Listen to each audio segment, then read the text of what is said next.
मित्रों नमस्कार, मैं हूं पंडित कैलाश चंद्र जोशी और आप देख रहे हैं मेरा यूट्यूब चैनल संस्कृत सेज।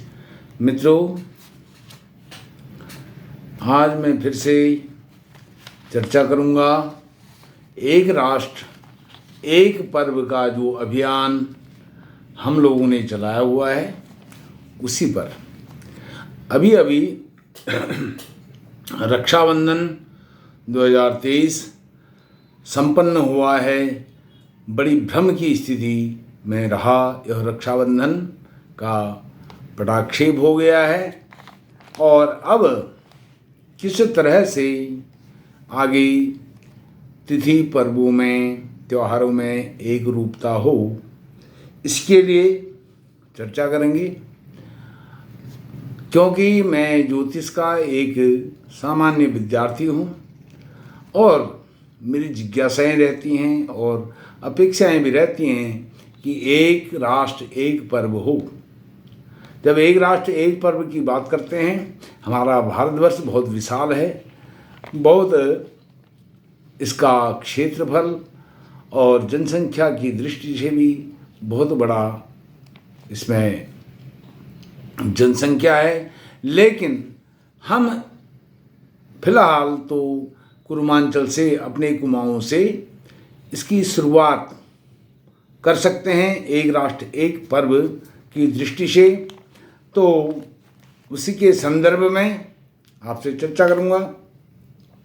सर्वप्रथम तो इस 2023 के रक्षाबंधन के उपलक्ष्य में कई लोगों ने टीका टिप्पणी करी, अखबारों में, समाचार पत्रों में, सोशल मीडिया, व्हाट्सएप, फेसबुक, अन्य जो भी माध्यम हैं उन माध्यमों से अपनी अपनी राय रखी। जो ज्योतिष के अधिकारी विद्वान हैं उन्होंने तो वो ज़्यादा नहीं बोली इस पर, लेकिन जो जिनको थोड़ा बहुत जानकारी थी वह अपने आप को सर्वज्ञ सर्वश्रेष्ठ विद्वान मानते हैं और उन्होंने अपने अपने तर्क प्रस्तुत किए। और उन्होंने जो पंचांगकार हैं, पंचांगकारों ने किस आधार पर अपने पंचांगों में निर्णय लगाए हुए हैं रक्षाबंधन के, उनसे कोई संपर्क नहीं किया, कोई बात नहीं करी।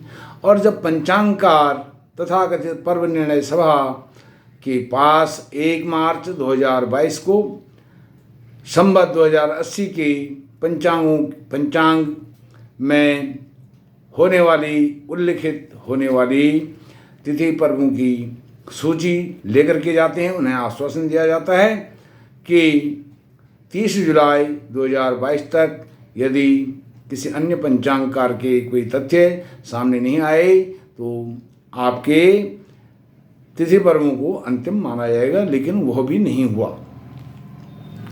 तो आगामी वर्षों में जो रक्षाबंधन है, विशेषकर रक्षाबंधन को लेकर के ही उठापटक होती है, अनिर्णय की स्थिति, भ्रम की स्थिति होती है। उस विषय पर यह चर्चा है। मित्रों, सर्वप्रथम आप मेरे चैनल को सब्सक्राइब कीजिए, मुझे सहयोग प्रदान कीजिए और मेरे चैनल को सब्सक्राइब करने के बाद आप वीडियो को लाइक भी कीजिए, अपने मित्रों के साथ शेयर भी कीजिए। और यह आने वाले जो पर्व हैं, विशेषकर रक्षाबंधन है आने वाले वर्षों में, उन पर एक विश्लेषण है। और यह जो विश्लेषण है यह रक्षाबंधन से संबंधित, यह उन लोगों के लिए विशेष करके है जो उदया सकल आज्ञेया कहते हैं, उदया तिथि को आधार मान करके अभी 31 अगस्त को जिन्होंने रक्षाबंधन मनाने के विषय में अपने तर्क प्रस्तुत किए थे, उनके लिए विशेष करके है। उन्हें इन विषयों पर जब इन प्रश्नों का जवाब भी देना चाहिए कि वह किस दिन रक्षाबंधन आने वाले वर्षों में मनाएंगे। सर्वप्रथम 17 अगस्त 2027 संवत 2084, 17 अगस्त 2027 को पूर्णिमा तिथि का मान है। दिन में 12:58 तक, अर्थात 12:58 तक, 1 बजने में 2 मिनट पहले यह पूर्णिमा तिथि समाप्त हो जाएगी। बिना भद्रा वाली है, लेकिन इस दिन सिंह संक्रांति हो रही है। सिंह संक्रांति अर्थात भाद्रपद, सौर भाद्रपद का 1 गते हो रहा है। अब संक्रांति के दिन उपाकर्म नहीं होता है। क्या जो उपाकर्म और श्रावणी को एक मानने वाले हैं, रक्षाबंधन और उपाकर्म को एक मानने वाले हैं, वह किस दिन श्रावणी उपाकर्म मनाएंगे। और क्योंकि संक्रांति है, संक्रांति के दिन उपाकर्म होता नहीं है, तो क्या वह उपाकर्म अन्यत्र मनाएंगे और रक्षाबंधन 17 अगस्त 2027 को मनाएंगे। इस पर उन्हें जवाब देना चाहिए। जो श्रावणी और उपाकर्म को एक मानते हैं, बड़े बड़े विद्वान हैं जिन्होंने श्रावणी और उपाकर्म को एक माना है, और उसी के कारण उन्होंने भाद्र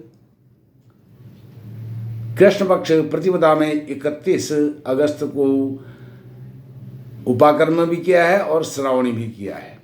इस आधार पर वह बताएं कि 17 अगस्त सिंह संक्रांति के दिन 2027 को वो उपाकर्म ही उपाकर्म करेंगे या श्रावणी करेंगे। श्रावणी करेंगे तो उपाकर्म कब करेंगे, इस विषय में वो बताएं, क्योंकि उन्होंने उपाकर्म और श्रावणी को एक माना है। दूसरा बिंदु है 23 अगस्त 2029 संवत 2086। इसमें भद्रा का समाप्ति काल है 19 बजे अर्थात सायं 7 बजे, और पूर्णिमा तिथि आरंभ है प्रातः काल 6:47 से। यह उदया तिथि नहीं है, ध्यान दीजिए। और 24 अगस्त 2029 को यह पूर्णिमा तिथि 7:20 तक है, और 7:20 तक है, ध्यान देने योग्य बात है। सूर्योदय होगा 5:46 तक। यह 4 घड़ी से कम तिथि पूर्णिमा की मिलेगी 24 अगस्त 2029 को संवत 2086। तो क्या 4 घड़ी से कम पूर्णिमा में 24 अगस्त को उदया तिथि मानने वाले 24 अगस्त को ही श्रावणी उपाकर्म करेंगे। नंबर 3, 2 अगस्त 2031 संवत 2088 भद्रा का मान है 21:09 अर्थात रात्रि 9:09 तक भद्रा रहेगी, और पूर्णिमा का प्रारंभ काल है प्रातः 11:04 से। ये 2 अगस्त 2031 की बात है। 3 अगस्त को फिर पूर्णिमा होगी। 3 अगस्त 2031 पूर्णिमा तिथि प्रातः 7:14 तक रहेगी। अब इसमें सूर्योदय होगा 5:33, लगभग 4 घड़ी का मान पूर्णिमा का यहाँ पर भी मिलेगा। तो 2 अगस्त को करेंगे या 3 अगस्त को करेंगे श्रावणी उपाकर्म, यह बताना पड़ेगा, अभी से बताना पड़ेगा। ये जब 10 दिन 15 दिन 1 महीना रहता है तब बताते हैं।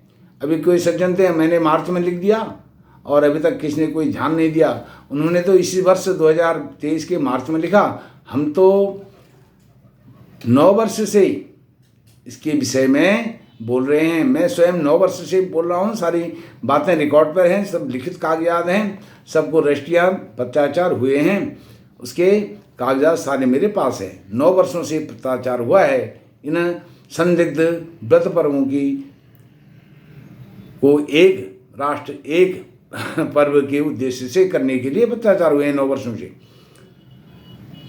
अब चौथा बिंदु है 20 अगस्त 2032 संवत 2089 भद्रा का समाप्ति काल है रात्रि 9:15 बजे अर्थात 21:15, और पूर्णिमा का आरंभ काल है 20 अगस्त 2032 को प्रातः 11:12 से पूर्णिमा आरंभ होगी 20 अगस्त 2032 को। अब 21 अगस्त 2032 को पूर्णिमा तिथि प्रातः रहेगी 7:16 तक, सूर्योदय होगा 5:44 पर। 4 घड़ी से कम रहेगी, 4 घड़ी से कम रहेगी पूर्णिमा। तो यह साकल्य बाध्यता नहीं है। तो कब करेंगे उदया तिथि मानने वाले मेरे को लगता है 21 अगस्त को करेंगे, जैसा उनका सिद्धांत है इसमें भी वो बताएं। अब बिंदु 5 जो है यह बहुत महत्वपूर्ण है, इसमें सबकी परीक्षा होने वाली है। विशेष करके जो उदया तिथि को आधार मानने वाले हैं उनकी परीक्षा बिंदु नंबर 5 में है और वह होगी सन 2035 में। 2035 में 18 अगस्त 2035 संवत 2092 भद्रा का समाप्ति काल है सायंकाल 17:52 अर्थात 5:52 तक यहाँ भद्रा रहेगी और पूर्णिमा अहोरात्र रहेगी अर्थात पहले दिन भी यह उदया तिथि है। पूर्णिमा उदयकालीन सूर्योदयकालीन पूर्णिमा है और अहोरात्र में रहेगी। दूसरे दिन भी पूर्णिमा है। पूर्णिमा और अब इसमें अहोरात्र तक तो रहेगी। 5:52 पर सायंकाल भद्रा समाप्त होगी और सूर्यास्त होगा 6:48। भद्रा समाप्ति और सूर्यास्त के बीच में 56 मिनट का समय है। क्या यह उदया तिथि को मानने की पक्षधर 56 मिनट में श्रावणी उपाकर्म और जो भी काम करते हैं श्रावणी और उपाकर्म दोनों, रक्षाबंधन और उपाकर्म दोनों को ये 56 मिनट के अंदर करेंगे या फिर 19 अगस्त को जो पूर्णिमा है 6:29 तक सूर्योदय है 5:42 तक अर्थात 47 मिनट का मान है। 2 दिन पूर्णिमा मिल रही है उदया तिथि में, तो क्या वह दोनों दिन करेंगे? पहले दिन वाले को मानेंगे, दूसरे दिन वाले को मानेंगे, 56 मिनट में करेंगे या 47 मिनट में करेंगे? 47 मिनट 2 घड़ी से कम इसमें करेंगे।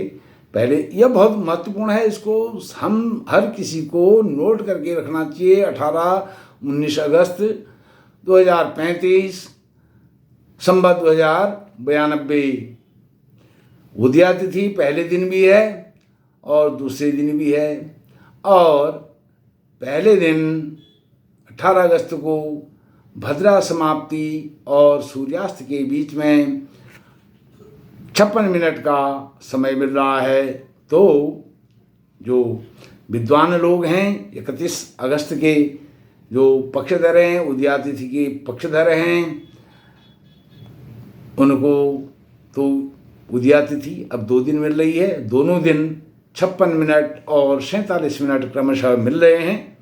यह बहुत विचारणीय है। अभी से ही इसका उन्हें उत्तर देना चाहिए, क्योंकि 2035 आज से कम 11-12 साल बाद कई ऐसे विद्वान हैं जो अपने वृद्धावस्था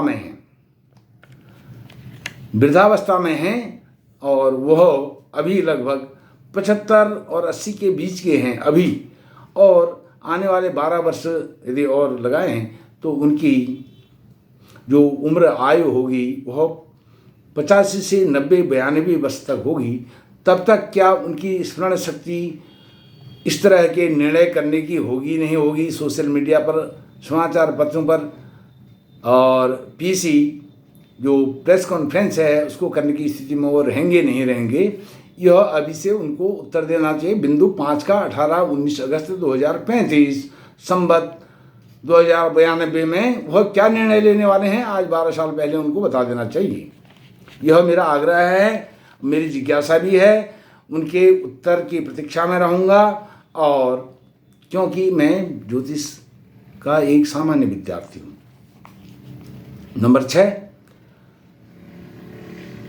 अगस्त 2036 संवत 2093 भद्रा का समाप्ति काल है 19 बजे अर्थात रात को 9 बजे। पूर्णिमा प्रातःकाल 5:43 से आरंभ होगी और 7 अगस्त 2036 पूर्णिमा प्रातःकाल 8:18 तक है और सूर्योदय हो रहा है दूसरे दिन 7 अगस्त को 5:36। तो यहाँ पर 6 घड़ी या 3 मुहूर्त से अधिक पूर्णिमा मिल रही है 7 अगस्त को। तो यह 6 घड़ी 3 मुहूर्त साकल्यपादिता तिथि की श्रेणी में आ जाता है। इसको मैं नहीं बोलना चाहता था लेकिन मैंने बोल दिया, और यह इसमें कोई विवाद तो नहीं है, प्रथम दृष्टया कोई विवाद नहीं है। नंबर 7, 11 अगस्त सन 2041 संवत 2098 भद्रा का समाप्ति काल है। रात्रि 9:29 अर्थात रात को 9:30 लगभग पूर्णिमा आरंभ होगी प्रातः 11:21 से। 12 अगस्त पूर्णिमा 7:33 तक रहेगी, 7:30 बजे की लगभग रहेगी 12 अगस्त को, और सूर्योदय होगा 5:39। अब ये 6 घड़ी से थोड़ा कम हो रही है, 6 घड़ी पूरी नहीं है, 3 मुहूर्त पूरी नहीं है। तो इसमें वह किस दिन उदया तिथि की पक्षधर किस दिन यह मनाएंगे रक्षाबंधन पर्व को, यह उनके लिए प्रश्न है। इस प्रकार से मित्रों, मैं ज्योतिष का एक सामान्य विद्यार्थी हूँ, मुझे कुछ आता जाता नहीं है, मैं अध्ययन करता रहता हूँ। और जो अभी रक्षाबंधन के विषय में, रक्षाबंधन को लेकर के एक परिदृश्य सामने आया, उससे मुझे सीखने को बहुत कुछ मिला। बड़े बड़े जो पंचांगकार हैं, उत्तर भारत के तो ही हैं, दक्षिण भारत के, राजस्थान से, मध्य प्रदेश से, गढ़वाल से, हमारे पूर्वांचल से कम 50 पंचांगकार और उनके समकक्ष जो विद्वान हैं, व्याकरणाचार्य हैं, उनके वक्तव्यों को सुनने का मौका मिला और उनके लिटरेचर को पढ़ने का मौका मिला, उनके तर्कों को, तथ्यों को पढ़ने का, समझने का मौका मिला। तो मैंने सोचा कि इसमें कम से कम 18-20 साल आगे आने वाले जो रक्षाबंधन है, विशेषकर क्योंकि यह रक्षाबंधन हर किसी सनातनी से जुड़ा हुआ है। जनेऊ धारण करना और कलाई में रक्षा सूत्र धारण करना, यह चाहे वो स्त्री हो, पुरुष हो, बाल हो, वृद्ध हो, यह हर किसी के लिए है। तो यह हर किसी को स्पर्श करता है यह त्यौहार, आत्मिक भावना के रूप में भी। तो मैंने यह एक विश्लेषण 7 बिंदु रखे हैं, और 7 बिंदु में से जो सबसे विकट स्थिति मैंने बताई, विकट स्थिति किसके लिए, जो उदया तिथि को सर्वमान्य मानते हैं। तो आने वाले समय में मैं इस उदया तिथि को लेकर के कृष्ण जन्माष्टमी, दीपावली, अन्य कई पर्व हैं, त्यौहार हैं, उन पर भी वीडियो बनाने वाला हूं। और जो उदया सकल आगे या उदया तिथि के पक्षधर हैं, उनको इन प्रश्नों के जवाब तो देने ही पड़ेंगे। इन बातों को आप अन्यथा ना लें, और इनमें यदि कुछ आपको लगे कि गलत है, कोई सन, तारीख, संवत, तिथि, भद्रा का आरंभ काल, भद्रा का समाप्ति काल, पूर्णिमा का आरंभ काल, पूर्णिमा का समाप्ति काल, तो कमेंट बॉक्स में ज़रूर लिखें। और कमेंट में आपको अच्छा लगे, बुरा लगे, जैसा भी लगे, आपको गाली देनी है, गाली भी दे सकते हैं आप कमेंट में, गाली भी दीजिए। आप दे रहे हैं गालियाँ, कई लोग दे रहे हैं, उनकी गालियाँ भी सिरोधारी हैं। वो गालियाँ जब आ रही हैं तो मुझे लगता है कि मैं जिस मार्ग पर चला हूँ वह मार्ग सही है। आलोचनाएं हो रही हैं तो वह मार्ग सही है। इस प्रकार से, लेकिन जो शास्त्र विरुद्ध है उस बात को हम बिल्कुल भी नहीं मानेंगे और मानने भी नहीं देंगे। इस प्रकार से कोई प्राचीनतम गणना किसी निर्णय का आधार मापदंड नहीं हो सकता है, क्योंकि जो गणित है पंचांग का, और वह गणित उसके भी संस्कार की आवश्यकता समय समय पर पड़ती है। जब संस्कार नहीं होते हैं, करेक्शन नहीं होते हैं, उसमें भी विकृति आ जाती है। मित्रों, अब अन्यथा अधिक समय नहीं लेते हुए मैं अपनी वाणी को आने वाले वर्षों में रक्षाबंधन और उपाकर्म कब होगा, उनमें क्या क्या दिक्कतें आएंगी, परेशानियां आएंगी, इस पर क्या समाधान, आप क्या सोचते हैं इस विषय में, और आप किस प्रकार से सहयोग कर सकते हैं सनातन का। यह सनातन का सहयोग करना है, मेरा सहयोग नहीं करना है, किसी का नहीं करना है, समूचे सनातन को आज बचाने की आवश्यकता है। आपका कोटि कोटि धन्यवाद। नमस्कार।